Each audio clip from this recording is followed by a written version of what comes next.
بسم اللہ الرحمن الرحیم الرحمن علم القرآن خلق الانسان علمہ البیان صلوات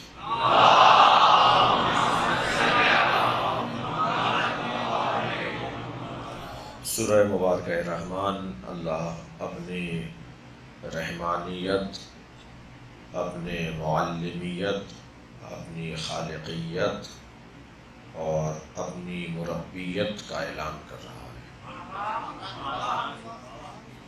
مگر اس کا علم قرآن دینا یعنی اس کا معلم ہونا، اس کا خالق ہونا اور اس کا مربی ہونا، ان تینوں صفات پر اس کی صفت رحمانیت غالب ہے۔ آغاز بیان میں وہ اپنے رحمان ہونے کا اعلان کر رہا ہے، اپنا تعارف کو رحمان ہونے سے کروا رہا ہے۔ اس نے جو کچھ اس کائنات میں اپنی خالقیت، اپنی ربوبیت اور اپنی عالمیت کا اظہار کیا ہے وہ رشتہ رحمانیت کے ساتھ کیا ہے۔ کوئی چیز اس کی کرم اور رحم سے ہٹ کر نہیں ہے۔ وہ جو کچھ کر رہا ہے وہ ہم پر احسان ہے، اس کا کرم ہے ہمارے اوپر۔ یہ انسان کی کم علمی اور عجلت پسندی ہے کہ جلدی رائے دے دیتا ہے، منفی رائے کا اظہار کر دیتا ہے اور پھر خود پشیمان ہو کے توبہ کرتا ہے۔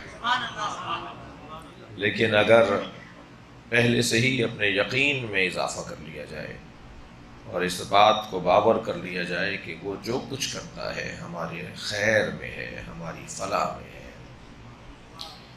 پھر اس نے ہمارے مزاج کی عکاسی بھی کی ہے قرآن مجید میں، عَسَىٰ أَن تَكْرَهُوا شَيْئًا وَهُوَ خَيْرٌ لَكُمْ۔ کتنی ہی چیزیں ہیں جنہیں تم کریہ جانتے ہو، مکروہ جانتے ہو، ناگوار جانتے ہو، تمہیں ناپسند ہوتی ہیں کتنی ہی چیزیں، وَهُوَ خَيْرٌ لَكُمْ، وہ تمہارے لیے اچھا ہوتا ہے۔ عَسَىٰ أَن تُحِبُّوا شَيْئًا، کتنی ہی چیزیں ہوتی ہیں جو تمہیں اچھی لگ رہی ہوتی ہیں، تم انہیں پسند کر رہے ہوتے ہو، تم چاہتے ہو وہ تمہیں مل جائیں، وَهُوَ شَرٌّ لَكُمْ، مگر وہ تمہارے لیے اچھا نہیں ہوتا۔ تم اپنے بارے میں، اب یہ بچہ، یہ جوان جب کسی شاپنگ مال میں جاتا ہے، کسی بڑے اسٹور میں جاتا ہے تو ہر چیز کا دل کرتا ہے یہ بھی لے لو، وہ بھی لے لو۔ وہ تو دکان پر سجایا ہی اس لیے گیا ہے کہ وہ لے لی جائیں۔ جی، دل تو کرتا ہے کہ یہ سب چیزیں لے لی جائیں، مگر کیا ہر چیز لینا ہماری مصلحت میں ہے؟ اس سے بالا تر بات، کیا ہمارے لیے ممکن بھی ہے؟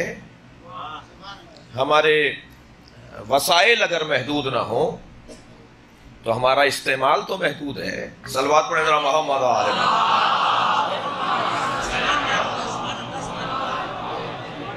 اسراف، زیان، فضول خرچی،